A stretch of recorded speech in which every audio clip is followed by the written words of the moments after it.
to your stream also. So yeah, I decided to check out Hellcap's new project, since I was a fan of his origin server. Yeah, still in a testing phase, I guess. That would be the right wording of it, correct? Yeah. So yeah, we just basically just gonna travel around and just see what's going on a bit, like just get some. Give me a second. I have to make a vertical my controls. Oh yeah. They was set back to default. That's not good. That could be a problem, yeah. Yeah. Alright, as you can see, the guys on the server already had their fun and crashed 2 helicopters down there.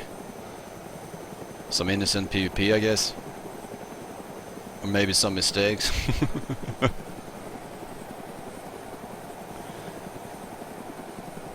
Aircraft controls, there we go. But yeah, it's gonna be hard for me to see anything though. It's pitch black.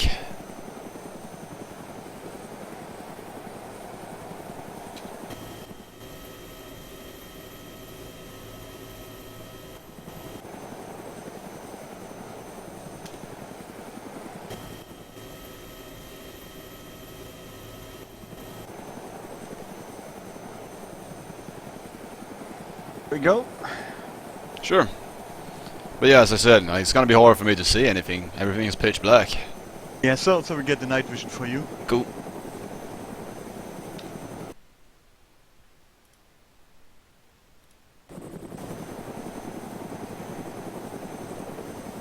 So yeah, this server is basically based on Epoch, as the title says, on the Caribuo map, and I don't know much about this map actually. I don't know much at all. I know this is an island. Yeah, I think the most player have a clue about this nice map. What way? It has really funny stuff in the wastelands, in the skyland, and because you have much PvP elements on this map, so you have many stones, many trees. It's not really a small island. It's more like a mountain island. We have many mountains. So it's not easy to build here, but it's maybe more interesting for PvP. Yeah, how is that gonna work with the building? I mean, it's like it seems to be not a lot of areas to hide in. I mean, I don't see much right now, but I only played on this map once before, and that time I didn't have much. I didn't see much forest going on. Yeah, but that's the point. What makes them interesting for the deathmatch part, what we are trying to implement it. So basically, a talented, let's say, sniper is gonna have an advantage here, or how do you reflect on that? Yeah, sniper has a problem then that he haven't a far range to shoot, because you have a mountain and the next mountain and again. So you need really a good position. Wait, give you here in the helicopter some gold, and you can buy your night vision. All right. So you have to split this bar, it's a gold bar, down to. Oh yeah. Did I need to smell it? I haven't played Epoch for a long time.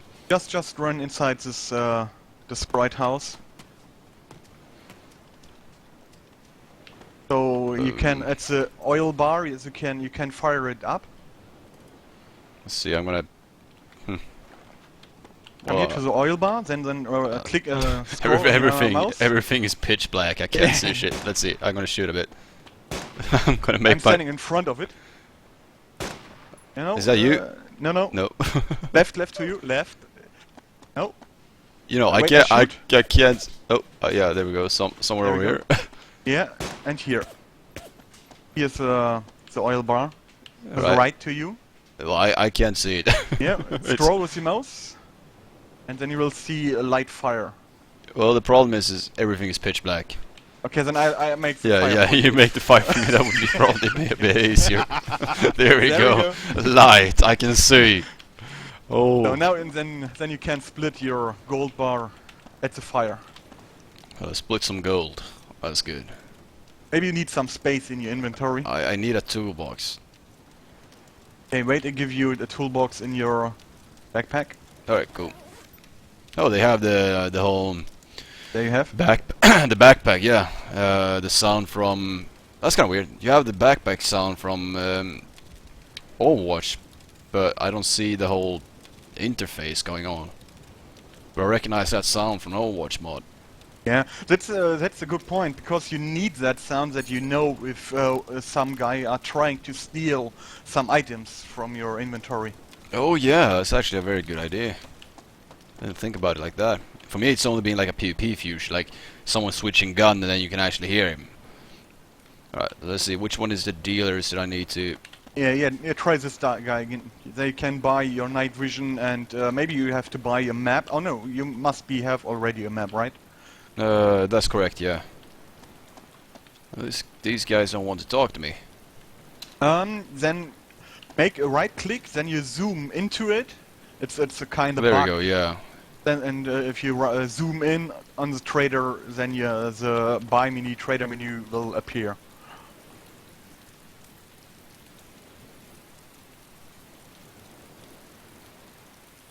And I get a drink. Be right back. Alright.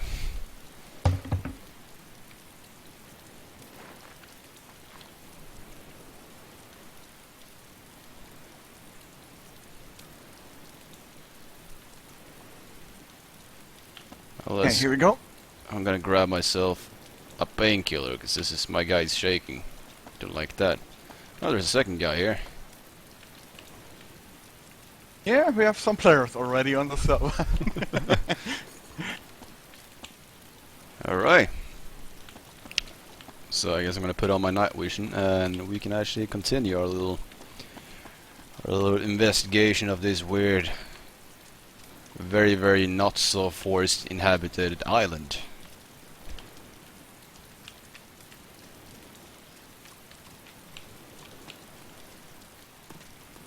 So basically, yeah, the whole... I guess we're gonna go into that a bit more deeper into that subject later on when we actually are doing a proper Unqiue, but that's very interesting that you actually thought about the map, considering the type of PvP that you want. That's something that I'm probably gonna develop a bit more. Yeah, later that will be a main element of our project. Yeah. I mean, that means that you actually didn't choose the map because you think it's cool. I mean, like, a lot of other servers seems like whoever's creating them is like, yeah, I just picked this map, that's cool. I like the features of this map and that mod, alright. Yeah, and I want to build a lot of custom bases because that's cool. And they don't even care about balance or anything. I mean, for me, it's very important to know that whoever is trying to balance anything when it comes to PvP actually knows a bit about PvP in order to actually be able to, you know, balance it out. So Yeah, the balancing is really a good point. The balancing it's at our server a bit different to the other Epoch servers, because we will rework the whole Epoch mode. So if you turn up your map, then you will see that you know the standard positions of the traders. That's a trader city around, there we are right now, and then on the Raven Rock there another trader city, and then we have the black market, the wholesaler, and yeah, that's traders will be all set to the hero and to the bandit trader, so we will make some duplicates. So that's we have only two spots. That's the hero camp and the bandit camp. And at this camp you can only buy things with humanity. So you will notice that you will have start equipment with the MP5, some magazines, G17 with some magazines, some bandages, some food, some blood packs. So you have a basic PvP equipment. So you don't spawn as Bambi. no, you have the means to fight back. An MP5 can give you a DMR if you shoot the right guy. Yeah, that can be possible. So you need You need some humanity to get greater things. So we only use the hero and bandit trader, who you can buy things, and then you have, when you gain more humanity, then you can talk to the next dealer, and he will sell you better stuff like ACOGs and some ranged weapons. And then when you hit the maximum humanity, about 25,000, then we can buy the great stuff, like all the desert weapons and good vehicles with guns. So it's going in this direction. So you have to make some PvP before you can buy the good things. It's basically like the old Epoch servers I've been on, both Taviana and Schöners, I guess. Then. Yeah, it's like a bit copied from the gun game. Yeah. All right. What about like, for example, if you think about Schöners or Taviana, my experience was you had two ways to actually gain gold. Either you were just driving around and trying to find vehicles to sell them, or you actually stole vehicles from other players. Because I mean that's the jackpot. I mean obviously you can drive around and collect weapons and sell them as well. Like any, I mean that's part of Epoch as well. But in my opinion, the best way is always to aim for the biggest gold pot, the biggest treasure, and that was, in my opinion, was either to just go around, try to find vehicles and sell them, or actually steal them from other players. But vehicles on this map, for example, it seems like it's a bit smaller, the area. How many vehicles will there be? Yes, there will be some vehicles around maybe 100. They are around the map, but we will implement some event cars. So you can use the event cars to drive around and to get too fast to the next position where we want to go. But these vehicles will be reset after a restart. All right, cool. So you can only use them as a quick transport. So if you really want a car or vehicle for if you want to keep it, then you have to buy it. So you can only keep buying vehicles. That's actually a good idea. And we will grow up the spawn rate of unlocking keys, so that you can steal other vehicles. Unlocking queues so you can steal other vehicles, alright? Yeah. So if you have unlock tool, then you have a chance about 25% that have success. So you have a chance of 75% that it will fail. Is that something that if you notice that is not going to work out balance-wise, like it's too easy to use that tool to actually gain a lot of money by stealing out of the vehicles, is that something that you will take away from the server then? Or will you try to balance it out, or...? Yeah, but it's necessary for the balancing, because if you're starting to play here, then you have the start equipment, and only what you can find on the map are only low equipment. So it's maybe a red dot or a holo. That's the best things you can find. The rest you have to buy, so you have to make some work to get to earn those equipment, like vehicles and weapons.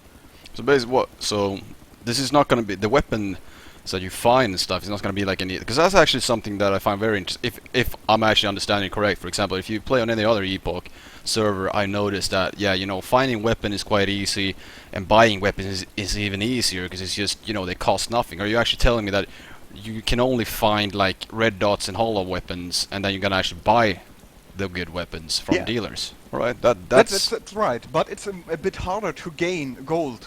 So it's a bit harder to make money, because first you need some humanity that you can talk with the first dealer, and then you have the options to sell equipment. So you can sell equipment at the first hour, So if you join the server, then you have to make something PvP that you can talk to the traders. So you need a bit time to get the access to buy and sell the stuff at the traders. Well, that in my opinion, that's great, because that was something I was concerning a real big issue back on Epoch, that there was no reason to actually, for example, the gear of other players, like the weapons and stuff. Of course, they had value, but that was not worth the risk most of the times, because it was just a couple of gold coins. The only thing that was worth going after was people's vehicles, because they gave you a lot if you sold them. So if you're actually creating a new system from that, you're actually doing something very good, in my opinion. That is fantastic. I really felt like, oh well, I just killed 3 players. They all had DMRs or whatever guns they had, like basically the best guns you can possibly get. Let's just say the best equipment you can get, but they're not even worth collecting, because they're not worth more than like what, 2 gold per piece on most servers, Epoch servers out there, because when you sell them back to a vendor. Yeah. And that was annoying. Yeah, that's why we will change it, because every player on Epoch know if he have already a DMR or a high equipment weapon, that he can get it in like a few seconds again. Yeah, so he's running to the trader and he's buying tak tak tak tak, and then he's ready again with his good equipment. You know. Yeah. So if you have good gear here, then it has a bit worse. So. Not every player has access to this weapon, so he have 2 ways. He will gain humanity to get the access at the trader, or he is trying to kill you. What's a bit hard because he hasn't the good weapons. Kill you to gain your high equipment weapons. But that's basically an excellent thing, because in my opinion, it's, for example, let's go back to DC basics. Let's just point out Cherners. You have a Liam field, you hear someone shooting with your DMR, you go all exciting, because you think you're going to be able to get a jump on someone that has a very powerful gun that is going to be hard for you to get. And you don't lose much by actually dying to the Liam field, but it's very hard for you to kill a guy with a DMR because your Liam field is not as powerful. But if you manage to, you get a great reward. That was not existing on the old Epoch servers that I've been playing on, because basically it's just like guns are so easy to combine. So the only thing that actually was like the same kind of rewarding system was actually getting access to whoever you killed and his vehicle. So if you didn't have, like for example, if you found someone running around on ground and you never seen him in a vehicle, then killing him was not so exciting, because if you didn't know where he had his vehicle, even if you got his key, Yeah. then you didn't get a good reward. So that's actually very good. I really like that you go back to that, because that's basically DC for me. That's DC in its essence, when you actually gain something from killing others. I mean, that's what it's about. Not only brain dead PvP, which can be fun in this game compared to other shooter games. I mean, that's why we play it, but also the whole meaningful the meaningful sense of actually killing someone else that has good gear, so you can take it and you can sell it, and then you can do whatever you want with the gold. If you want to build a base, or you want to start saving towards your own armored SV, or whatever you want to, whatever floats your own boat there. But that's great, because I think that killing a player without him having a vehicle should actually give you great reward, because that could be a very challenging fight. Yeah, that's a more challenge. Yeah, that's the right word. Yeah, so I mean that is great. That is great, because I mean basically, if you think about it, like let's put it like this: a lot of fights on Epoch that I had was going around and you kill people that is infantry, because not all of them use their expensive cars in fights. They maybe locked them away, and then they went on foot. You managed to kill them, and yeah, then you didn't even get the reward of stealing their armored SUV, because you couldn't find it. Yeah, that's not only the vehicles will be special. The most special part will be aircraft. But I will explain it a bit later, because first I want to show you what we will we will make with the map. So we will implement some origins elements. All right. Like the industrial, like Dalnogorsk, so the heavy industrial places. Yeah, we remember that from the origin times. So we will rework this place here. Port will be added a bunch of few industrial houses like containers and such things. So here you can gain a lot of industrial loot. So it will be a PvP hotspot also, because you will not gain any other industrial loot, only at this position. So we will focus the PvP on hotspots on this map. All right. So basically, you mean that industrial buildings will be removed from the rest of the map and only be in this area right here, for example. Yeah, correct. Right. That will So make it intense PvP-wise. Yeah, I see the idea there. Yeah, definitely. So we won't only we won't the PvP over the whole map. It's possible, but we will make some good hotspots, you know, where our bandits can hunt other players, to interrupt other groups, to gain materials to build up their bases. So, just a question about like to counter the whole balance issue, for example. I mean, that is something built towards bandit, like you said. I mean, that's going to benefit bandits a lot. Which is the PvP system. It's a PvP kind of. The map is very much based around PvP, but you also have the option to be a hero here. Yeah, How? if you have the options, or when you choose the way to make a hero, then you have some privileges. I don't know if it's spelled correct. That is the right word, yeah. Yeah, then that's why we have a bandit trader camp and a hero trader camp. So the point is, if you go as a bandit, then you have higher prices on the weapons, and you will gain not so much money for the equipment what you are selling to the bandits. You will have greater prices at the hero traders, so it's cheaper, and you gain a lot of more money if you sell items at the hero trader, because the way of the hero is a bit harder than a bandit has. Alright. Well, it sounds like you actually have a balance idea there, yeah? Yeah. Yeah, because my first question, I mean, like my first reaction to that was like, well, then you only need to have one hero per team, and you can abuse that. But actually, that doesn't work like that, because in my opinion, if you're playing like a team, you're not going to have one guy staying hero, because the team is going to be either bandit or heroes. So it's going to be very hard to keep one hero in the team, to be honest, because he's going to want to be part of the action. He's going to want to have fun as well. So Yeah. so I can actually see that. I can see that working. And this was our test place. We already implemented some buildings here, like you can see. But they are already right now at the wrong position, because it's industrial buildings. So these buildings will be deleted again and will be going to the port. And at this position we will make a high military place.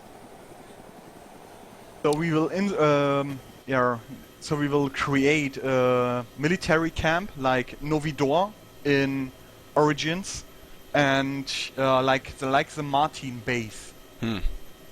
And another feature in this base will be a medical center. So there will be a camp of medicals, like you know, from the Kamini spot. Kamini spot, like, which one are you referring to? Yeah, this was the medical tent in the center of Kamini. It was surrounded with some sandbags, and inside was some tents with medical stuff.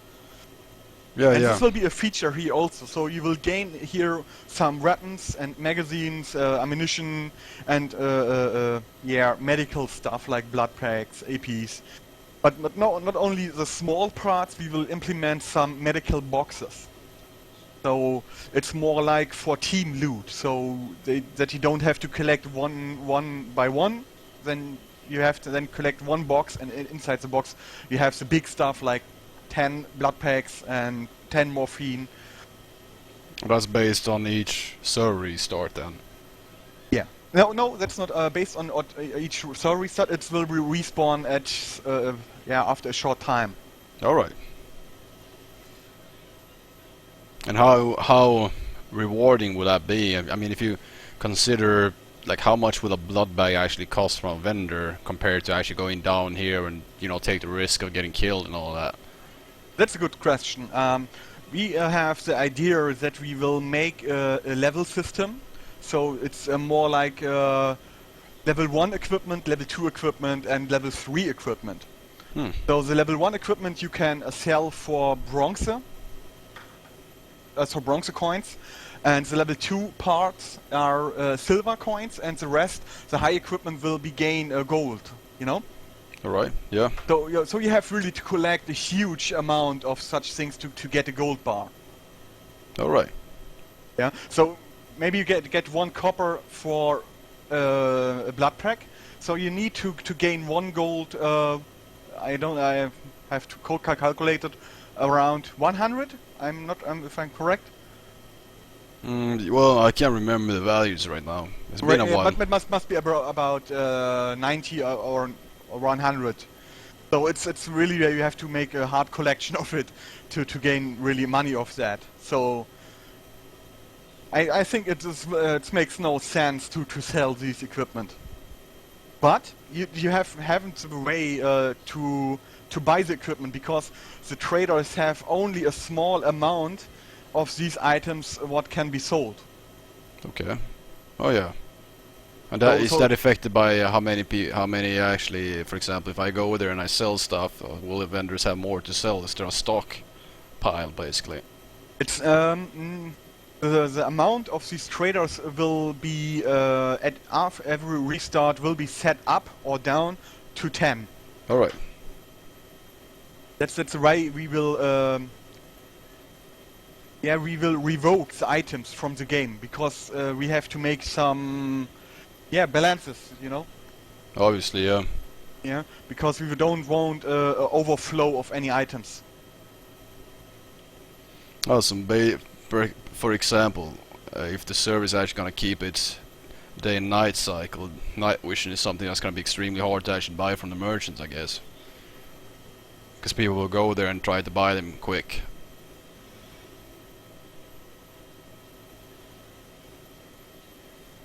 Yeah, how I can explain it? We will implement spawn locations who are nearby the trader zones.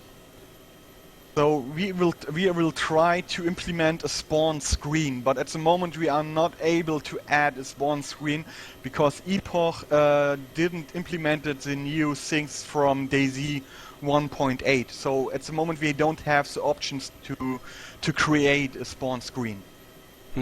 But it will be followed in the future. All right. Sounds interesting. Then we have some elements like every other Epoch server has also. So we have the auto refuel. We have self blood pack, and we will be at the towing and lift. And a new thing we will add in Epoch is the service station. Maybe you know that service station from Branibor from Origins. Yeah, I think I never experienced myself, but I think I heard about it. So maybe you can actually explain a bit more. Yeah, so the service station is a combination of fueling and repairing. So you have there the way to repair your vehicle for free. Alright. So it will be more like interesting for aircraft. Because if you have a destroyed aircraft or you found one and you had some materials to repair it, because we will make helicopters very hard to gain. Because aircraft, you know it from wastelands, are a good vehicle. Yeah, definitely. So the main rotor item will be very rare, and but if you working in team, then I think you can handle it to repair a helicopter. Alright. So if you have a helicopter, then you have to make some good things. So I will show it you. This map has a small island. It's called Raven Rock. Raven Rock has the same ability like Salvation City. So if you will log out on this island, you will be reset to the mainland. Okay, and that is what happens with vehicles. They actually stay there then. Yeah, we will make the same like Salvation City, but in our own way. So it's kind of an event place. So you will find some NPCs and some good industrial vehicles with many good stuff to loot. So we will have Sector C runs, perhaps. Yeah, like that. Actually, something that struck me when you said earlier some of the implants you were doing was actually lifting and towing. Have you I mean, my experience about that balance-wise is that it's very, very easy to steal other people's cars by just having a shopper lifting them away and selling them. Is that something you can actually prevent from happening and still keep the lifting, or do you want of the server you're creating? Yeah, this was my yeah. It was a bit scary about this because we have a solution for it. So we will make some safe zones for vehicles, so like a parking zone. So the parking zones has there's a big garage. I don't know how is it called. The parking house. Mm-hmm. Maybe you know it from Sabina. There exists already a parking house. Yeah, yeah. Yeah, and we will use this building at our map, so you can drive with your car inside that house. And when you are inside the parking house, then you have a roof over your car, and nobody can lift your car outside. That's an excellent idea towards the lifting, but the problem would be that any sadistic prick can actually go in and blow up everyone's car on the server by being in one and the same spot. That's why we will add safe zones to the map. So your locked vehicle is completely safe inside, so nobody can shoot it or crash it or steal it because it's a safe zone. So everything is blocked. Only the unlock and lock feature is enabled. Oh, that's actually excellent. So you actually you already have most of the solutions to what Epoch had as problems, and you're not even developing the mod yourselves. You're actually just creating a server based on the mod. That is very cool. Yeah, it's yeah. You need some creative. Yeah, how is it called? Creative thinking and features, yeah. I mean, the creative thinking is one thing, but actually making it real is what I expect. I mean, is what usually is the hardest part, actually, because that requires some, I guess, some what is called scripting. Yeah, I think that's not really hard to make such a script that it's getting safe, because we already tested at the trader zone. So when you park your vehicle at the trader zone, that nobody can shoot it, because at our safe zones the bullets get deleted. So there's no way that anyone can shoot your car. At the moment we have only one problem, that we have some players who was pushing the cars to the vehicle trader, that the car will be pushed inside the 20-meter range. Mm-hmm. So then you have the option to sell it. But at the car house is no trader. So there's no way that anyone can sell it or push it out. Because, you know, a parking house has some curves, so it's going up and down, and at the entrance we will implement some how's it called? Cinder block stop. All right, yeah. Or a boil, you know, a cinder boil. It's in front of this house.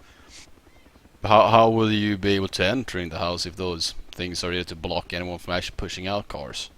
Yeah, you have to drive exactly a straight line that you can going inside. All right. Cool. So it's really not really. I think you haven't a chance to push it out, because the vehicle will be not really exactly in this position that you can push it out. All right. That sounds actually there's gonna be a lot of effort to get those cars out of there, I guess then. Yeah, and we have some server admins who will watch these places, so it's maybe not 100% secure, but it's maybe the best solution for it. Yeah, it's definitely gonna make it very hard to succeed, and yeah, if they have the constant fear of actually, if you put it as a house rule, like a server rule, then people will have the fear of doing that and actually risking getting banned. So yeah, I think that might work quite well. Yeah. Yeah, it's a try.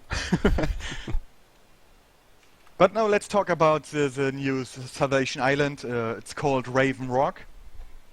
So we will add at the beach a big wall, like you remember from Salvation City. So we will keep some space between the beach and the wall, At the wall will be some patrolling guards to prevent some incoming players who are trying to enter the island with some boats.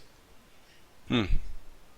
Then we will add some air defense that you haven't a chance or really a good chance to land with a helicopter inside the walls.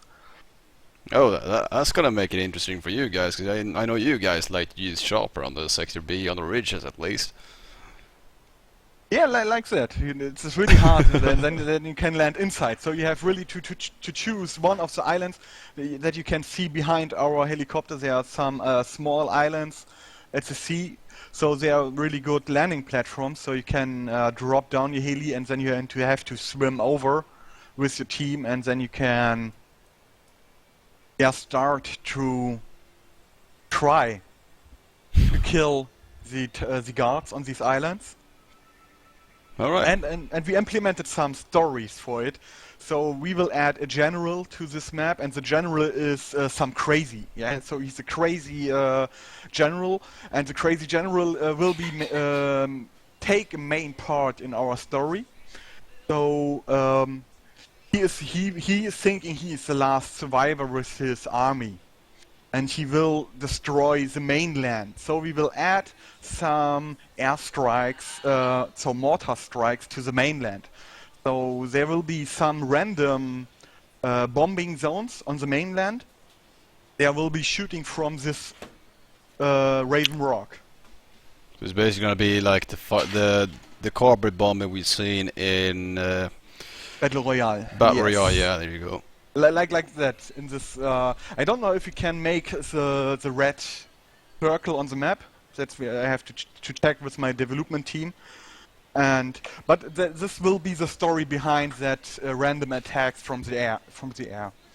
All right. Well, that's cool. You're adding some depth to the whole storyline behind, your server basically. Yeah. And then we will add some the Osprey. Maybe you know it from Battle Royale also. So we will add Osprey with some supply drops. And we will add at the supply drops some features like unique weapons and unique skins. All right. So this is a way for new players to gain high equipment, to make some PvP against the good guys who has already the good equipment. That's interesting, yeah, because that's gonna make your whole, like what Daisy is about, in my opinion, is also like you always have someone needing to do something, and that is creating something that you need to do. Basically, like you actually got to go there and take them, and anyone would be interested in them, because that's basically gonna be, like you say, unique weapons and skins. That's always gonna be interesting until you have enough of them. So that's good. Yeah, and at the point with the unique skins, I want to make a meeting with some guys from the Epoch dev team, because the skins has to be implemented in the client files.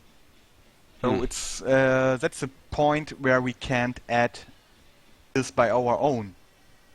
So we have to ask the dev team if they will implement the unique skins in the next update of Epoch. Uh-huh. Because it has to be shared with the client. Yeah, is that basically like you needed some kind of permission for that? That's right. Alright. Because we don't want to make the installation we don't connect on our server too complicated for some players. When I say, okay, you have to download the map and then you have to add the parameters to a DayZ commander, it's maybe a bit simple. Yeah, so everybody can connect to our server. But when I say you have to download the maps, then you have to add the parameters, then you have to add these folders, you have to extract it in this directory. It will be a bit confusing for the players to connect on our server. So we will keep it really, really simple. Yeah, I guess that's actually a very good idea, because if not, like, most people are used to just clicking twice on DayZ Commander or whatever other program you're using to actually get into a server, and if you make it too complicated, it might actually be like the the young generation are lazy today, aren't they? So I guess Yeah. that is a very diplomatic choice to keep people to actually be able to join the server, because you need to have a population for this whole idea to work as well, obviously. So that Yeah. I think that's a good idea. Yeah, and then we can see the landscape of this map if you have a ranged weapon right now. Yeah, 1 second. I'm just changing my title here a bit. I realized. So if you hang on 1 minute.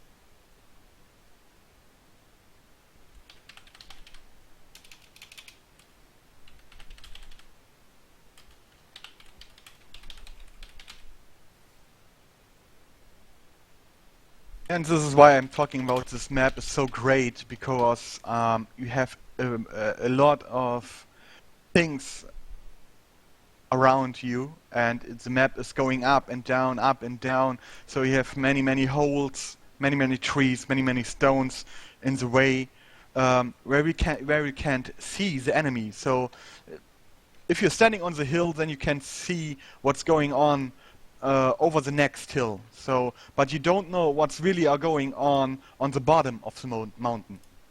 So you can't see the whole the whole field, what's going on. So that makes it a bit hard for ranged weapon, because everyone can sneak to your position. Yeah, you And got a then lot he will more third personing going on, basically. Yeah, and more flanking tactics, I guess. Yeah. Let's see, for some reason I can't see my chat now. I'm just gonna try to fix that real quick. Don't know why Twitch is giving me a hard time here. Let's see if I can do like, no. What the hell did I...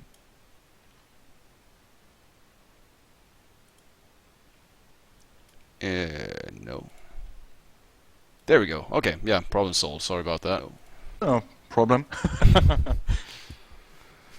There we go. Yeah, I'm actually gonna be scouting out the map. Yeah, I guess anyone knows what Hellcap is talking about right now if they played a lot on this map already. Myself, I haven't really. Throwing down grenades over there. But yeah. And then if you choose your position you're right now standing, then you will see what's going on over the other hill. But if you can't see exactly what's going on in front of you. You know what I mean? Yeah, exactly. No, I know what you mean. There is, I mean, you got, for example, to the right. If you look that direction there, then you have a hill all of a sudden. But I mean, basically to the entire south to the north side here, we got a pretty good overview. But to the right, to the completely north, then yeah, all of a sudden we have some trouble seeing what's going on because of that small hill there. So yeah, I understand exactly what you mean. I mean, maybe this position right here was not exactly Not good for us. yeah, because we have a very open terrain here. Yeah, this is very sniper friendly right now, but I mean that's not the entire map, I suspect. Yeah, and it's if you choose such a position, it's maybe a good sniper position, but it's really an open field, so everybody can see you. So you have really to choose a good position where you can snipe. That was a concern I had about, you know, snipers actually becoming more powerful in that sense. Because I mean, basically, like if I'm gonna do a flank right now on this terrain, for example, I only have one way to. If someone shoots me from, let's say, completely west of us right now, then I only have one way to flank him, which is to the right side. I mean, I can't really flank him from the left. I can't just run across the field because there's nothing to hide behind. And that's gonna make it a bit obvious, though. I mean, that is a concern.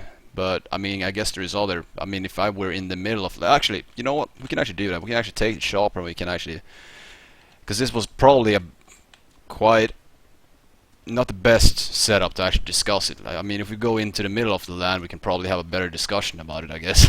Yeah, but the way what I was to say is that it's not so simple like in other maps, like on the Taviana map. You know the situation. You have a long road, and you have on the left side some farming buildings and some custom bases from some players, and on the right side are the large mountain. Yeah, so it's really too simple. Really, it's not really a PvP scape. Yeah. So you know exactly where you are. You can see the whole field. You can watch on the left side, on the right side. You have all the time a big overview what's going on the battlefield. Yeah, I understand that. Yeah, it's just, you know me as a PvP player. I mean, basically what I do is I look at the area and I create myself. As soon as I step foot on any terrain, I instantly create a scenario what I can do, what anyone can do towards me. And this specific area right now, if we got shot by any direction, I mean, it's quite simple, the choices. But I mean, I guess this might be this particular land piece. I guess you're correct in other senses. Like if you're more inwards land, you're gonna have more hills, and you're not gonna have the sea blocking off like your entire left flank, for example. Which actually, create more opportunities, and actually, yeah, like the mountains, you can use them a bit more to your advantage to actually, flank the other players. Yeah. And I think that makes a really interesting for PvP for our situation like a deathmatch. No, it's definitely gonna be something new to adjust to, because I mean, for example, Schoner's, it's just the map itself is just very annoying because it's very big and it's very like from south to north scenario, like if you die. Taviana is great because you spawn all around the island, but we already, like, anyone that played Taviana like I have, like that much, and I guess you guys as well, since you're very fond of Origins, you already know all the places, you already know all of the tricks, so something new is always fun, as long as it's not on Schoner's. That's at least my opinion. I hope that no one hates me because I hate Schoner's, but that's just my, that's my idea of it. Yeah, but that's the way. You know exactly every position on the map. Exactly, yeah. You know the map is like your home, and every other player knows the map. Maybe at the same. Yeah, he knows the map, Yeah. And that's the point why we select another map, who is by many players a completely unknown map. So it's bring a new feeling of exploration and bringing up new tactics and new gameplay, how to avoid other players, how to prevent PvPs, and exactly to make PvPs. Exactly, yeah. No, that's I'm looking forward for it, definitely. It's gonna be interesting to see what you can do in this sort of terrain. Definitely. We're definitely gonna have less people sniping from pine trees, at least. And that's always something I embrace. Yeah. And the interesting part on this place here will be when you know the NPCs from Salvation City. If they have you in target, they will be shooting over a long range. So it's not going to be like you're not going to be able to snipe them like you did on Origins, basically. Yeah, not really to snipe, but when an NPC is over the hill on the west side, and he will spot you, then he will shoot you. So it's make a bit harder to spot the NPCs and to kill the NPCs, because there are a lot of trees, a lot of stones. So it's really a hard PvP event. Mm-hmm. So you have to run completely to the center of the map. Then we will reach enemy NPC base, where you can find the industrial trucks with a completely reward loot. Yeah. So it's not really. I don't think you can make it alone or with two guys. I think you need a squad of 3 or 4 members to make it to a success. So that's basically gonna hopefully create alliances for people that are not playing. I mean, for example, I know that your clan that also plays very intensely. That's why you can actually talk about PvP battles, which is very interesting. But you also have a big team, so you always have a big group. But for example, other players that might only be like 2 players playing together in this game, if they come here, they might actually have to create alliances to other players in order to actually go for those rewards on that island. That's actually interesting, because that forces social behavior, which is, in my opinion, is great in any video game. So that I think that's a good idea as well. As long as people realize that, and as long as the reward is worth it. Yeah. That's will be a good reward for the team who makes it to a success. And it's also Because gonna. you will find what I call the level 3 items. All right. So if you don't want to use it, then you can sell it for a good price. All right. That's good. So it's every time worth to get here. But if you make it, I don't know, because we don't make it so easy like on Salvation City. So because Salvation City is really for normal players, a easy make, yeah. Yeah. On this island you need really some knowledge and some experience about DayZ and how to fight. Because you will have not only straight or standing NPCs like on Salvation City, then on this building are 2 guards, on the fire stations 2 guards, on the air tower are 3 guards. It's just on Raven Rock you have a lot of patrolling guards, so they haven't a fixed position, so you don't know at any time where are they right now. That's And gonna... you can't stay all the time at one position. So like you had on Salvation City, you was only camping at the farming house or at the air hangars and camping the whole time until every NPC was running to you. Then it's way too easy. Yeah. So here you have to watch every time behind and left side, right side to your position if any patrol is coming to you. All right. Well, that's so basically standing on a stationary sniper position and doing what you did on Origins. That's completely not gonna work. You're actually Maybe gonna not. you're actually gonna have some people designated to actually keep your flanks clear from patrolling guards. That's interesting, definitely.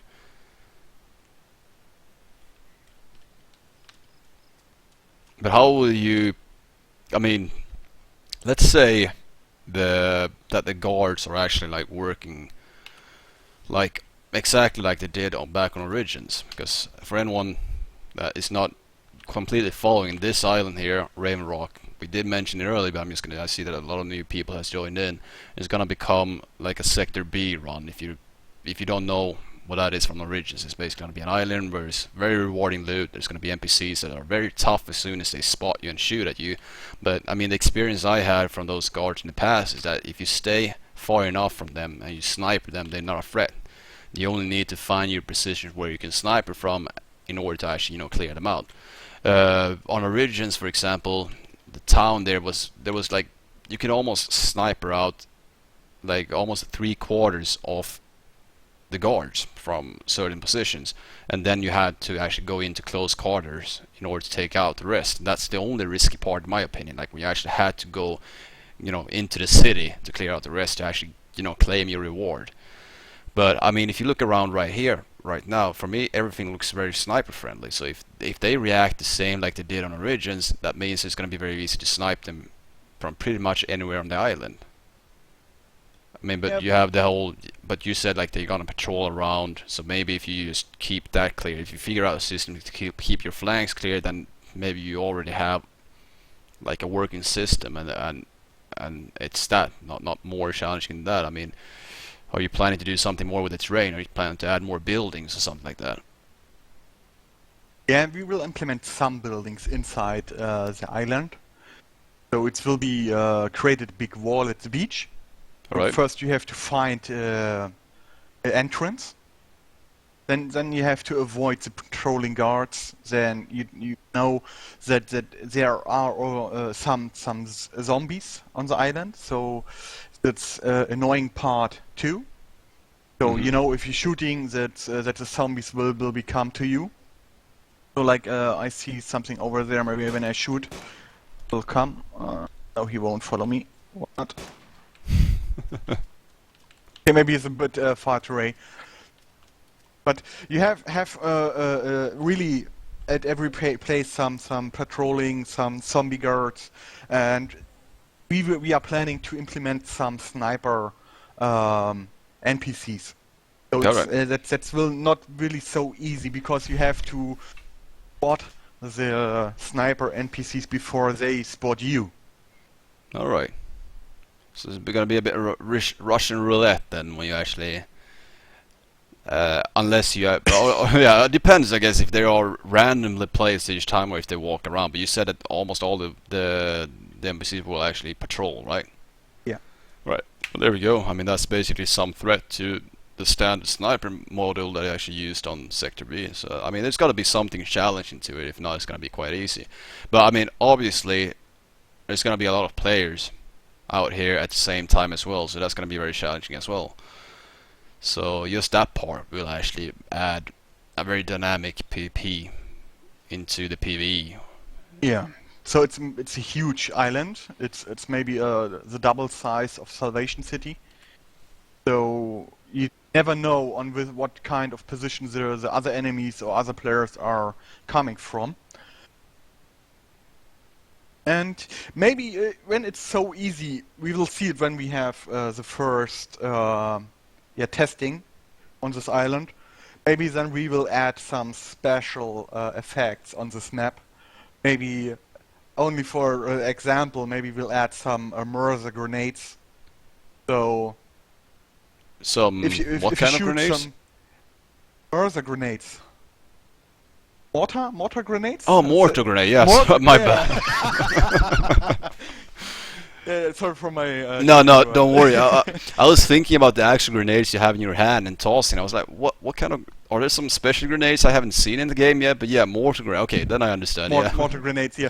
So everyone who played Armor, you know that mortar grenades have a long fly way to your position. Yeah.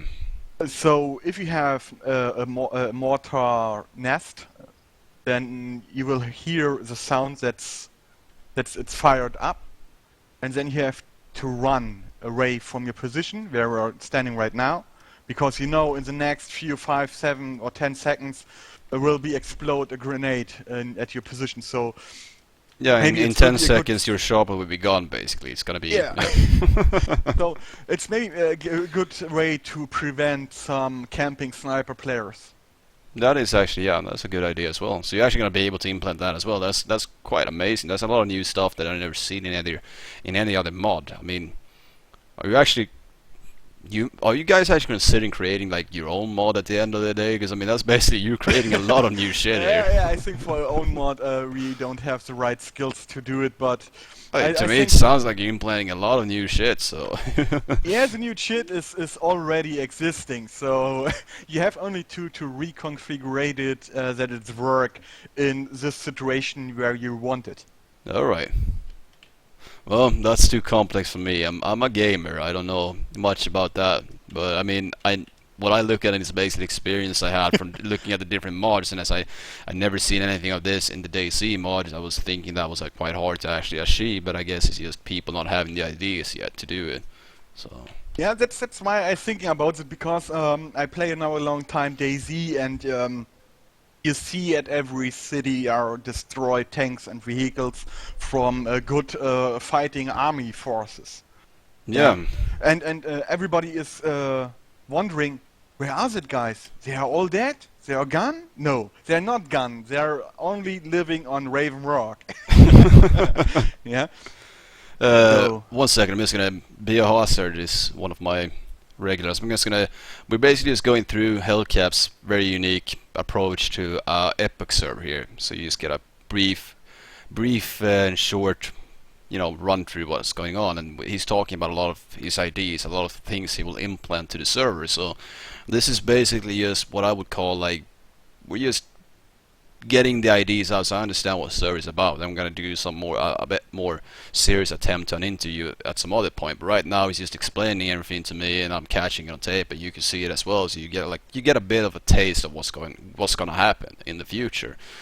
So that's what's going on right now here. So he's just explaining some of his ideas, and there's been a lot of ideas. So I really, if you're interested in this mod and then just this server by just listening to from now on in the future, I'm gonna make this a highlighted video so you can actually go in and listen to it again later on. Yeah. I guess where were we on the subject? We were talking about. Sorry for interrupting you there, Hellcap. Yeah, no problem. Maybe you can talk about the clan or team elements. That's yeah, definitely. Yeah. So they are existing already on other Epoch servers, but we will implement it at our server also, that you have a chance to get a clan safe zone for your base. So it's possible for a clan to make a sub base. So it's not really a main base; it's more like a sub base for reinforcing, so that you can make some helicopter landing places and yeah, you know, it's like a zone that only members can exit, and that you have a safe zone for your helicopter and yeah, special vehicles like gunner jeeps and something like that. Hmm. So we will support the clans with those safe zones, because you know that's to create or to gain a helicopter will be very very hard, and that's the way we wanna give the clans a point where you can, yeah, where you have his, yeah, how is it called? Oh, like you said, a safe zone, basically. Yeah, Yeah, it's somewhere a you can safe zone. actually don't have to risk getting killed by starting and lifting up with a chopper each time you log in. So that sounds like a fair option if you're actually making helicopters that hard to achieve. That is something that I would actually recommend. Yeah, because if not, you're gonna have people camping the bases. Like I mean, we have a lot of experience in that on Origins, basically. I mean, people having a grudge against other players and camping their bases. And I mean, yeah, maybe that was acceptable considering the fact that in the latest patch you can actually build like walls and stuff and actually make your base very very hard to attack. And in this mod you have the option to build a very very fortified base, and strategically you can actually build a base that is actually going to be very hard to attack. But I mean, a chopper is always a chopper. It's always going to be hard to completely protect a chopper from getting attacked, I guess. So Yeah. so that might actually be a very interesting balancing thought to actually, so you can keep your shoppers going. So, but it depends on the price tag of the shopper. If it's very expensive, then I understand it. If it's not too expensive, then maybe not so. You know what I mean? I know what you mean. But also that's also something that I need to know. Like for example, you went through the whole like your countermeasures to the whole towing and lifting procedure, which was great, basically. But what about bases? Will they be indestructible? Yes. Good. So every wall will be safe, so that can't be destroyed.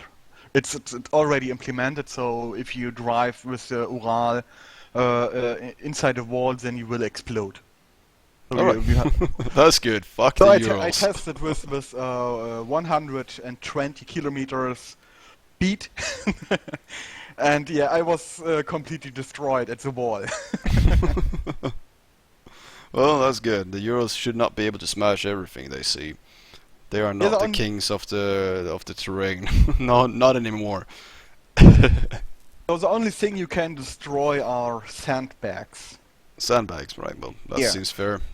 But you can keep those items safe. So if you add some tank traps around your sand barracks, then nobody has a chance really to drive over your sandbags. Alright. Well, the sandbags, I mean, I haven't really seen them yet on Epoch, if I remember correct, or are you just talking about the regular? It's regular, yeah. Yeah. It's regular Epoch sandbags. It's already implemented, so it's really easy to build it. So it's not really hard to build. Alright. Cool. But the most players don't use it because, yeah, an enemy player is then coming and he can rebuild the sand barracks, and yeah, that's the point. What's maybe a bit nasty. Yeah. I can But maybe understand that. we will add a feature, or maybe we will delete the options to deploy, not to redeploy a sandbag.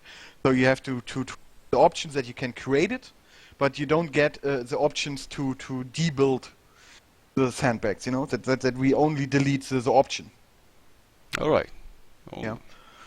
that So maybe seems like that's quite an maybe a easy way. solution, right? Yeah. Yeah.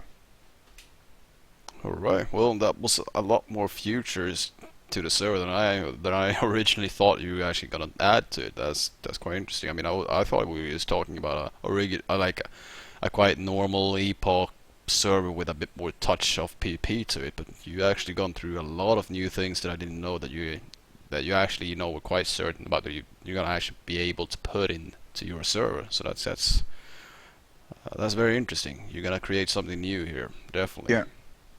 I Yeah, and we will do it step by step because the problem at Epoch is the desync. Yeah, Yeah. and that's basically gonna be like the main question about the interview, how you manage to deal with that later on. That's something we're gonna go into later on. We're gonna leave that. We're gonna save that one. But yeah, that's gonna be interesting to hear about because that is something that you probably. I mean, you're gonna work. You think you have a solution, or do you have, or are you really close to actually already managing that? That at least I can ask that. Yeah, we are nearly close to find a solution for it. We found a solution on our origin server already, so it was really lag free at the end. And yeah, it's the way how you allow the player to connect to your server. The problem is on the most servers are the yeah, I don't like to say it, but it's a problem of the Russian guys. Yeah, because the Russian guys loves to play on European servers because they have better ping on European servers like they have on Russian servers. Correct. Yeah. Yeah, so you have always a player with a ping of 150, and they're going about 200, 250. So, and that's a point where the server starts to So if you have a lot of players with a high ping, the server can't make a stable correction. So Correction. yeah, it's like a correction of error correction. The server is getting your shot, and then he will calculate it with the target, and then there will be given a bit correction of your shot. So that's not really going to be a desync. But if you have too many players with a high ping, then you get a problem. Because at the armor mode, it's so that if you have a guy is 500 kilometers away from your position, you get from the server the announcement what the player does. So if he is picking up MP5, then you get from the server the announcement that this player is getting up MP5. So basically, the server is registering the fact that a player is collecting this MP5 from the ground, for example. Right. Yeah. And every player on the server are getting this information. So and there is the problem. So if you have 10 people with a high ping, so the server is waiting for the response of the client. And this is how a desync is starting. So the server is going to desync, so it's a problem of synchronization. So he's waiting already of the other players who responds of this server question. And then, yeah, that's why we reduce our max ping to 100. So it's a good limitation where you can control the desync problem. Yeah. Next thing is Epoch. Epoch is at the moment a bit bad coded. Yeah, I saw the code and I was only, oh my god, what a code! Yeah. It's really strict and confused programming what they did. That's the way why Epoch is at the moment really not stable. So that's the point why it's make for us so hard to implement our ideas to the server without risking a massive desync problem. Yeah, because that's actually something interesting. I mean, for example, we're talking about regular Epoch servers. They seem to have a lot of desync going on with like nothing more than the the mod itself, and you're actually thinking about adding a lot of stuff to your server. So I mean, you're actually in need to solve this desync problem in order to actually add all this stuff to actually make it function correctly. Yeah, I guess. that's why we are using a small map where are not so much going on, so we don't have so much loot places and not so much zombies and yeah the NPC function on the server. So it's really reduced on a small island. Hmm. So with that map we have more resources that we have on Chanaros map. That's true. And does that, for example, I don't have this. I don't know exactly how it works, but in my experience, for example, if you have a lot of players in one and the same town, you're actually gonna have. It seems like that actually makes me lag more because there's a lot of players, closer by to you. But that has nothing to do with it, basically, then, because I mean, this is a smaller island. You're gonna have players closer by. But No, not really, because like I said, it doesn't matter where the player is, because he can pick up or shooting at another enemy who is 5 kilometers far away. So you get also these information. all right, cool. Well, that means that yeah, it's not gonna be an issue for your server and the smaller area, basically. So Basically not. good. I just wanted to make sure, and I guess there's a lot of other people that might actually have, thought the same there, so I wanted to really clarify that. But that's good. That's good, because basically, I mean, I think that's the problem. A lot of players, they join a server and they find it laggy, they find it desync, and they don't realize what's causing it. They don't know why. They just complain about the server being shitty without knowing why it's being shitty. But you seem to know what's causing it, and you seem to have the dedication to actually do something about it. And hopefully we will see a result in that later on when the server is actually released to its its fully version of it. Yeah, that's why we are spent a lot of money. So we have really high equipment who is hosting that Epoch server, and yeah, we have a really high CPU and really high RAM to gain a lot of stable resources, and we have also SSD hard drives for the database. So that's the input and the input of the database who is getting typed as writing and reading at the database, that it has a good connection or a fast way to do it. Yeah, the SSD drives are probably quite helpful there if I understand computers right. Yeah. So it's really necessary that you have this equipment, that you have a stable server. But the problem is what I said is Epoch at the moment is really a bad coded. So it's really not really stable at the moment. We hope that the next update, who will be a big update, that there are more server stable abilities, and yeah, the code gets a bit smaller. When is that next update? Do you know that by chance? I hope that we get the new update this year. Oh yeah, so that's quite big. Yeah. I hope so, and I hope that they will implement the new DayZ features who are implemented at the 1.8. So because DayZ 1.8 has a lot of good new programming files, and it's a small code. It's not really so big, so huge to load for the server. So maybe Epoch will implement it in the next patch also. We hope that. Yeah, that would be great if this. Yeah. I mean, yeah, because I mean, I never gave this mod a chance because of the fact that I haven't found a server that's not been desynced. Not a single one. There was one server was very close to it, but as soon as it got crowded, it just went to shit and was crowded a lot. So yeah, and if this mod right now is not interesting for me, and I guess a lot of other players are feeling the same. A lot of players already gave up on this mod because of that reason. And so what you're doing here is maybe creating a second chance for a server. I mean this mod, and yeah, and then it's definitely gonna also be more interesting with more patches on top of that, like you're saying. So I hope that you can resurrect it, basically.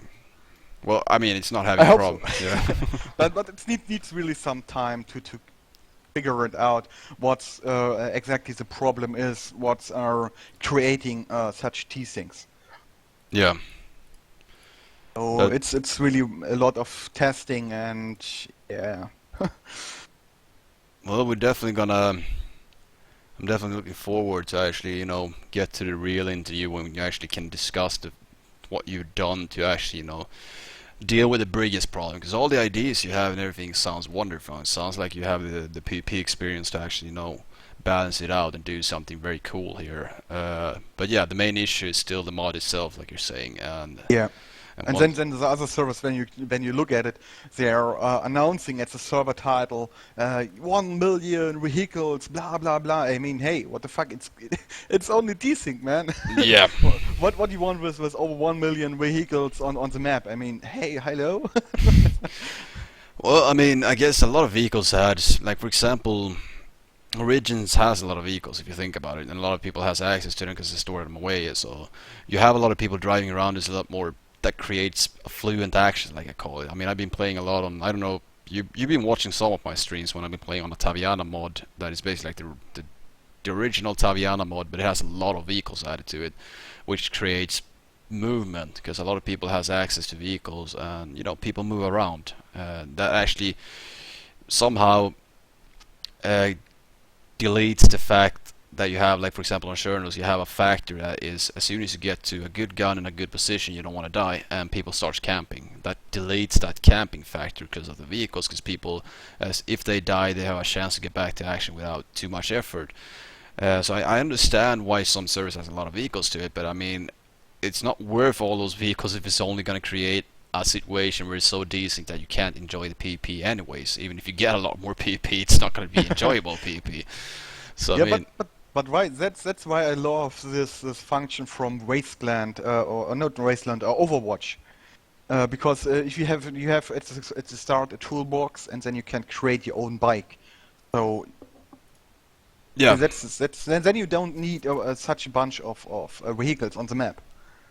Well, I guess I'm actually gonna. I mean, the toolbox and the bike actually creates a function for you to actually, easier to get to another vehicle. Maybe, in my opinion, if there is other vehicles. But yeah, not having, you can actually do with only a bike. The bike is fast enough. But I actually, in my opinion, I really like the fact when there's a lot of vehicles because it does create. But I mean, for example, in Epoch, you're not gonna have to bother about that because what you're gonna have is the fact that people are gonna be able to buy their own vehicles. So that's not an issue. In my experience, it's not an issue. Of course, obviously, if you die, you're gonna lose your vehicle unless you have a key and all that in the base. But I mean, that's part of building up something. So on Epoch, you don't need to worry about the whole vehicle factor. But I mean, if I'm discussing other servers, then I actually do think that a lot of vehicles is a very good key to actually, eliminate campers and glitchers.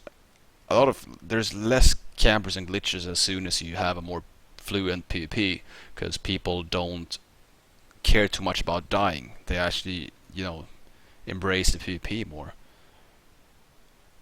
So I don't know. I mean, for example, you're talking about the bicycle there. Is that something that you will be able to implant here, perhaps, or is it already?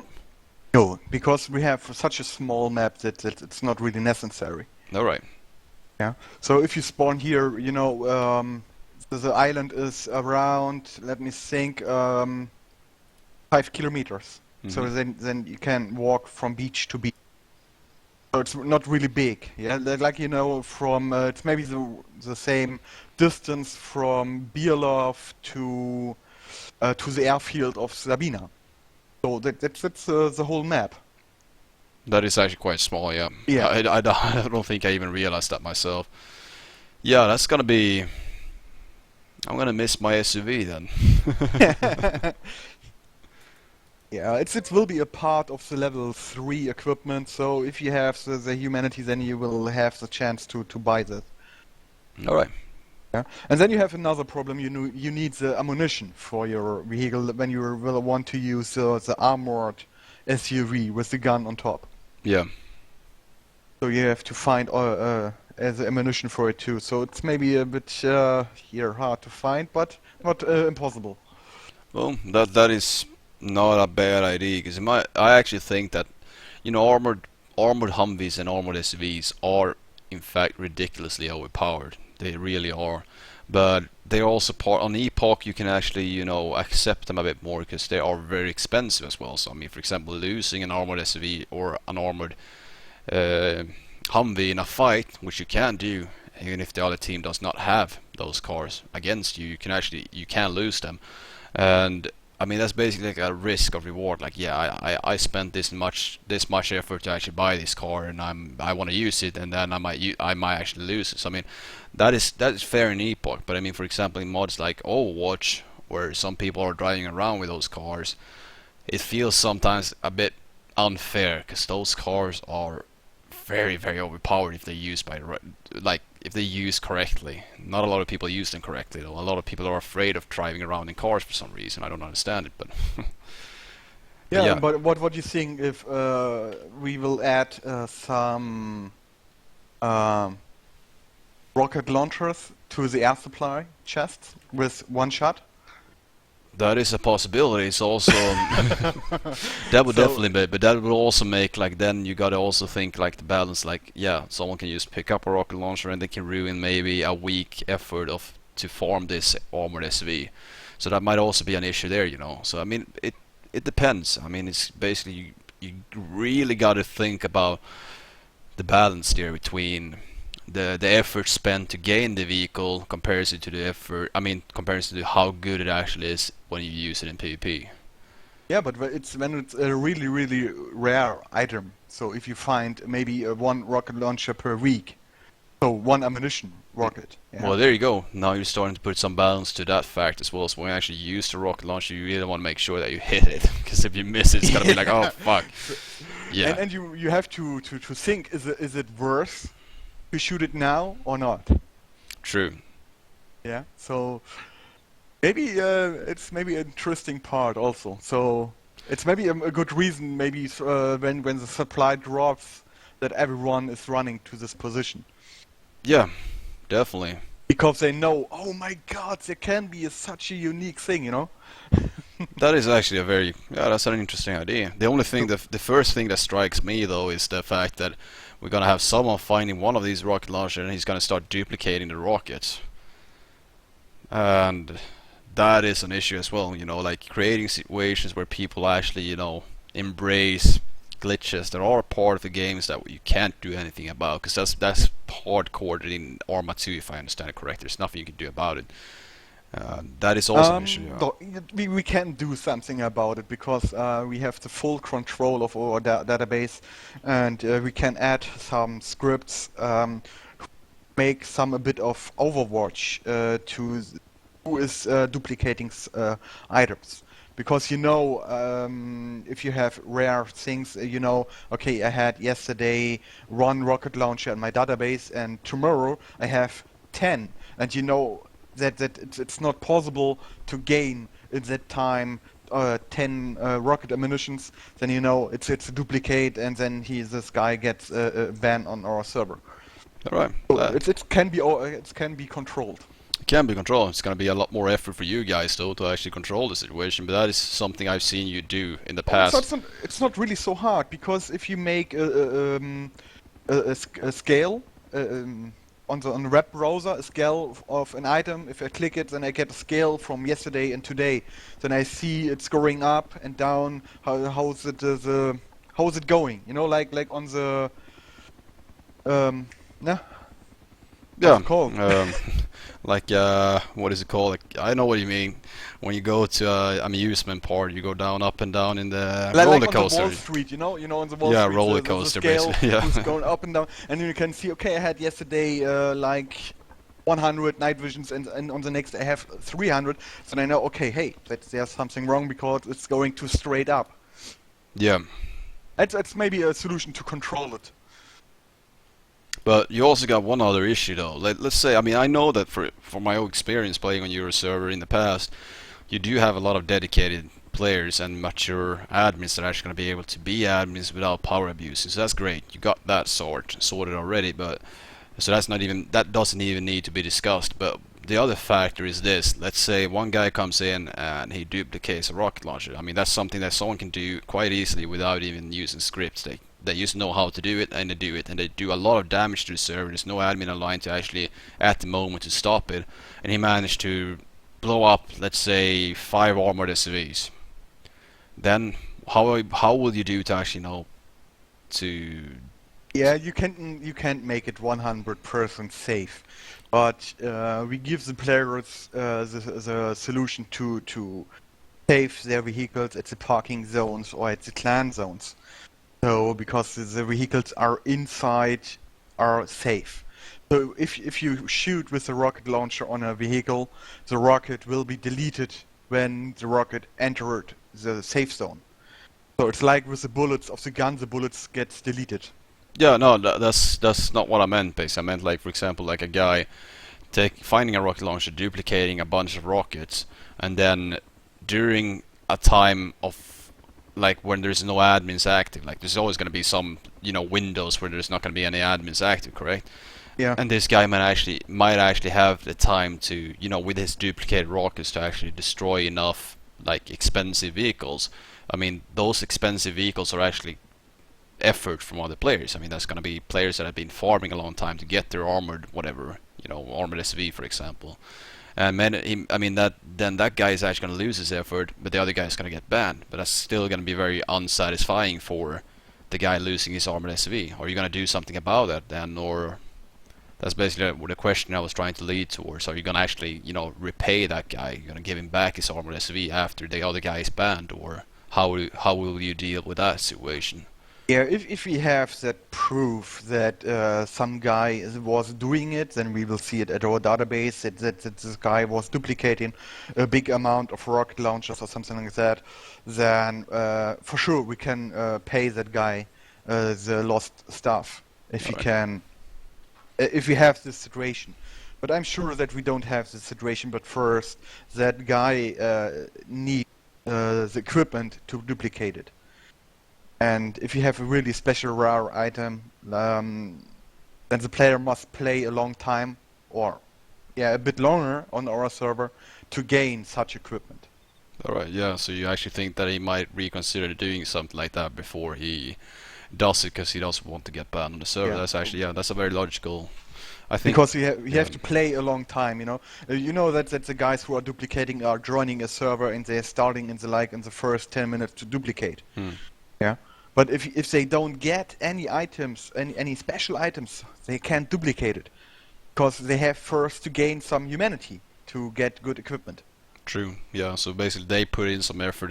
They don't want to risk that. Yeah. So that is actually a very because basically that's how you run stuff. Sometimes you actually got to have some kind of punishment, and that actually controls players from doing bad stuff. So that's a fair thought to it. Yeah, definitely.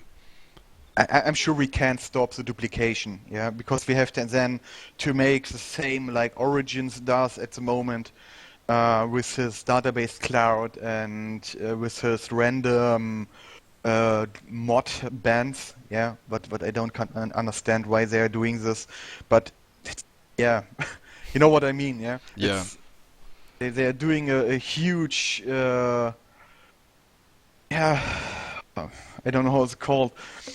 But it's really not fair, because they're banning every week about 100, 200 players for non-reason. So because they see in the database, hey, that guy was picking up some cheater equipment. So you get instant a mod ban from Origins, and then you have to go to the forum, and then must explain, hey, I was driving a car from that guy, and that guy was a cheater who spawned that vehicle. So not only the cheater will get banned, and you getting also banned because you drive his vehicle also. Yeah, so maybe your friend, and I mean that's not fair.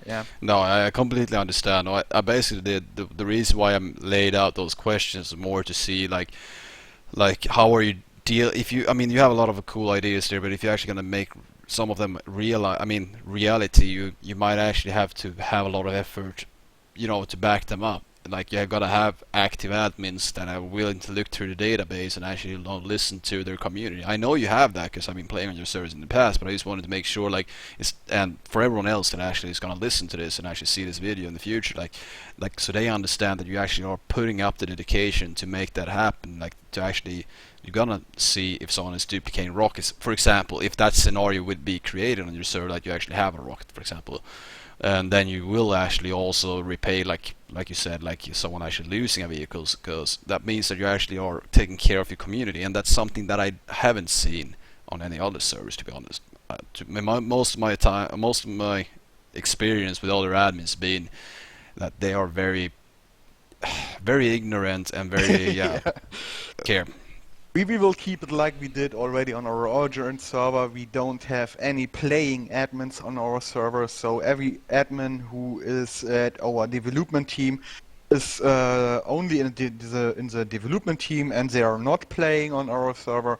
That guys who is playing on our server has no access to spawn anything or to take anything. Yeah, they are only moderators on the server to get an overview about the other players, what they are doing. That's all what they have.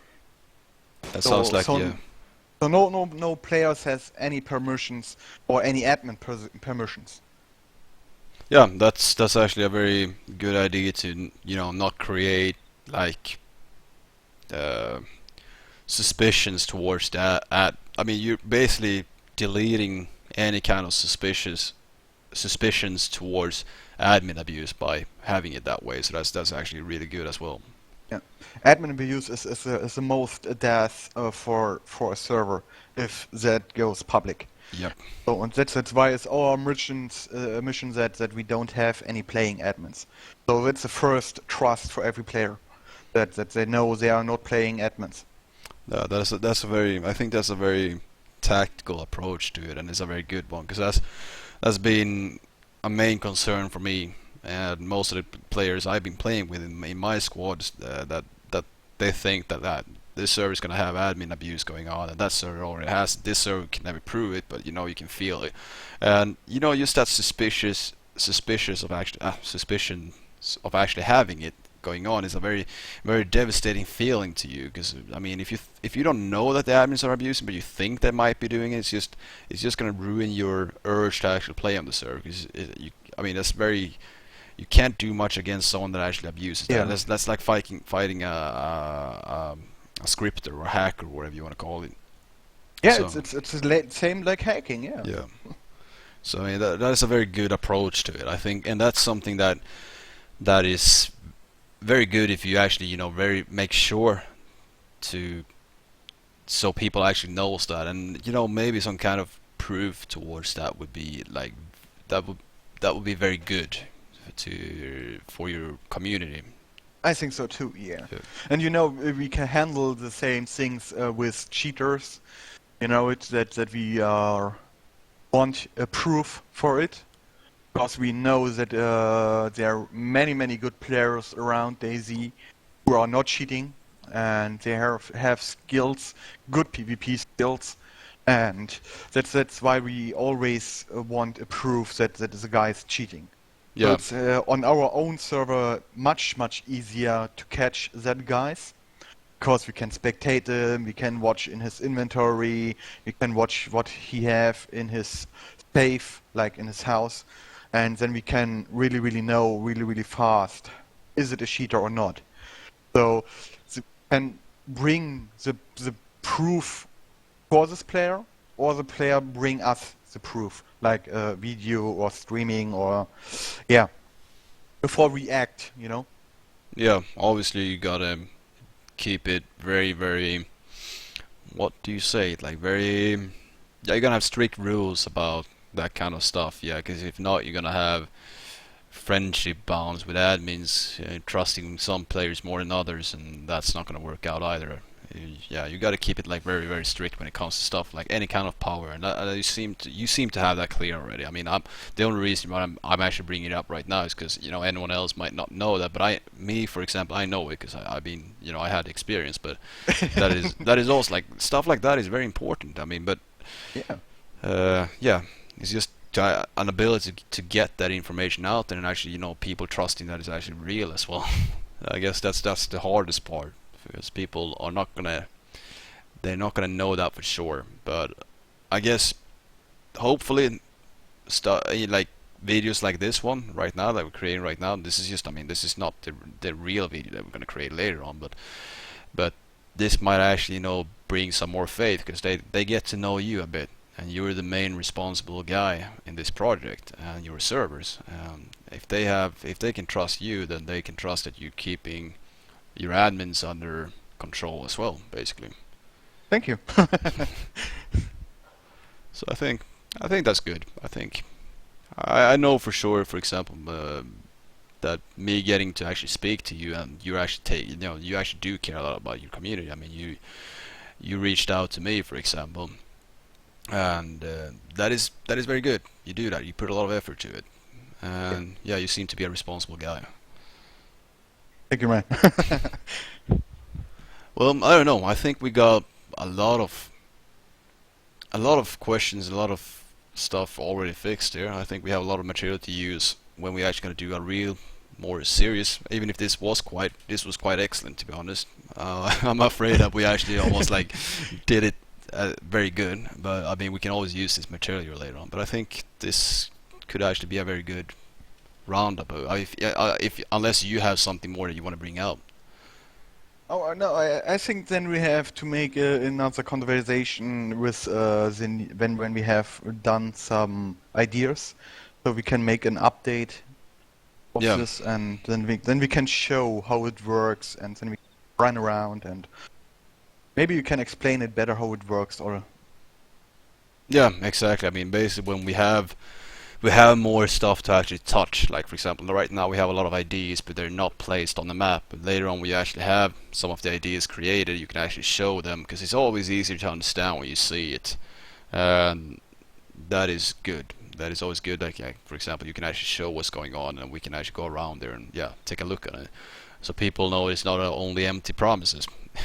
And later on, we actually get. When you get closer to the whole, I mean, the main issue in my concern is the whole desync problem. When you get closer to that, that's going to be very interesting to hear how you managed to solve that and what you did to solve it. We are really working hard on it to get it stable as much as possible. Yeah, and that I think that is going to be probably the most interesting part for most players, because I think a lot of players are interested in the mod. It's just that is the issue. That is what is creating, you know, the distance between having a very, very large player base. I think with every Epoch update we get better and better stable versions of it. Oh, that's great. From my own experience has just been, I tried it, I gave it a shot. Well, not a shot. I actually played on as many different servers I could find, and that's about it. And I never saw any change. But I mean, you, for example, I guess you've been following a bit more deeper, but I mean, I guess that's the problem. A lot of players maybe try it and they give up, and that's it. We are really not giving up, because we try to contact the development from Epoch, and we are talking with them. I talked already with one of them. They was helping us to get this map online on Epoch, because we are the first server, and at the moment we are the only one who has this map online right now. So, and we did it with some help from the development. So it was Alex, how is it called, his name? Oh, I forgot it. I think it was Alef. Alright. Yeah, and he was helping us to get this map online and running on Epoch. So it was really a good help. And we hope we can make some more conversations with the development, so that we can maybe implement some custom skins and maybe some custom weapons, some custom vehicles. I don't know in what direction it will be going, but maybe we can take this option. Yeah. Yeah. Well, that is very that's also, I mean, something that most players probably doesn't know, that you're actually, you know, speaking with development and actually having a contact with them. I mean, that is only that Yeah, fact is quite they are unique. really friendly, man. So I was the first time on the TeamSpeak from the development, and I said hi, and 10 seconds later, hi. They was responding to me. Yeah, so it's a quite different between the development from Gamers Platoon. Yeah, so I was a lot of yeah, a long time on this TeamSpeak from Gamers Platoon, and I was talking or was trying to talk with some guys from development, and after 6 months, nobody was talking to me. Hmm. So I was only one time talking to a community manager who was only telling me he can't do anything to me because he hasn't any permissions. Yeah, and that's why a reason why we left Origins. So we don't get any support from them because they have so huge arrogance, and yeah, that's not really fair for fan sites like we have on Trollforce. Yeah, no, I mean, you're definitely more. I don't know if everyone is familiar with basically Hellcap and his webpage. It's definitely worth checking out. You just go and search for. I have a link in my stream. You can actually just go and click on it if you want to find out more about it. And he has a lot of effort and a lot of work done there already towards, like you're saying, like it's a fan-based effort, but it's a, it's a lot of effort to actually be using the word fan-based. In my opinion, is you're getting close to actually working on an own project to actually support the mods. So I think you actually deserve more recognition than that, and it's fun to hear that you actually are getting some recognition from the Epoch guys at least now then, because I think Yeah. you can actually really help out. Yeah, it was a really many time, and it was a big hard work to collect all these origins information what we are offering on our website. And yeah, now we are now we have the situation that we have the vehicle map on our on our website, and now Origins added a new island to the map, and so I was asking to get the new map files from the development. And yeah, I was talking with that guy maybe over 4 or 5 weeks to get these files, and after 4 weeks I get the answer or a response that we don't get these files because what we are doing is we are destroying the exploration feeling of Origins. Oh yeah, because you basically you created this whole entire map where you can actually see like where the guards spawn. You can see a lot of stuff, and the way you created it is quite like intense because you actually did a lot of, I don't know, you did a lot of screenshots and glue. I don't know, you did something amazing at least. To Yeah. actually make that happen. And yeah, a lot of work, and we actually discussed this in a previous time, and I kind of understand their need to keep all everything like they gotta get the credit for everything they do because they're trying to make money, they're trying to be professional. I understand that, but it's also the fact that you already did it and you actually did create it, but not you didn't try to put it on their website. You actually did it like a fan base site. That they can't give you that kind of answer because basically there's to any other game or any serious company like they're trying to react to. It's basically like you're always gonna have fan based work. Like just look on any game. Like there's always gonna be fan sites or like search engines for the game itself. Like look at World of Warcraft for example. They had a lot of fan-based search engine sites. I mean, they can't go out and tell them, no, you can't do this. You're destroying our game. No, that's something that's eventually gonna be out there. It's gonna be created, but the game itself is not gonna create it because they don't want to ruin the exploration first. But when fan players does it, then they should be happy with that people are actually putting enough effort to it. In my case, I mean, at least my only opinion there.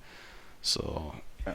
That's what was we that was our mission to get other players more to the game. So because I know how hard it is when you start in Origins, you don't know exactly what you have to do in this game. So that's why we did all this information to bring more players to the mod Origins how to play it. So and it was only a help for the community, and yeah, to get the guys closer to this mod, and it makes more interesting. Yeah, and I never thought that we get an answer from it, that we are destroying the exploration feeling of this mod, and all what we are doing is crap. Yeah, it's a really hard work from the dev team what we earned, and yeah, that's completely different to Epoch. Yeah, so I was joining it, and I said, "Hello, I have a problem to setting up the new Caribuo frontier map." And yeah, he was totally responding in no time. Yeah. Well, that is great. I hope that that continues, and I think it will continue as soon as they start seeing what you're doing here. Because I mean, right now it's a lot of promises, but I think you have the ability to actually, from talking to you in the past, to actually make that happen. And then when they see that happen, I mean, Yeah. that's gonna be interesting. I See think how we they will respond. make some updates, one per week, so that we're getting closer and closer to our goal. So that's gonna be on your web page on the forum section, or are you gonna have like you did in the past, We like on the front page? Yeah, on both. Okay, So cool. then we will announce it on our website, on our forum, Facebook, and maybe on Twitter also. All right, great. I will make sure to follow that. I already have, to be honest. Been looking at into it. Not trying. I wasn't decisive if I wanted too much information before we actually went to the real interview, but I actually realized that you have more ideas than I actually thought first. So it was good that we made this video to start with, and then we can actually go through it and see what we need to repeat next time, or Yeah, whenever and you then get I an will update. Yeah, update. Yeah, then you exactly. get an update what has been changed. Maybe something what we're talking about in this video. Maybe something has been changed or has been yeah, some make it something new, and we will see in what direction it will be going in the next update.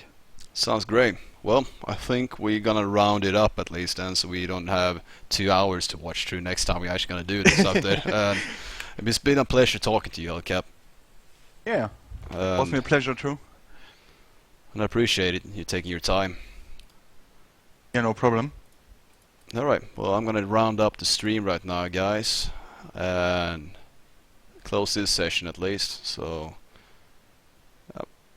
for now, I'm gonna say bye, and I'm gonna stay on the line with you, Hellcap. Yeah. Bye.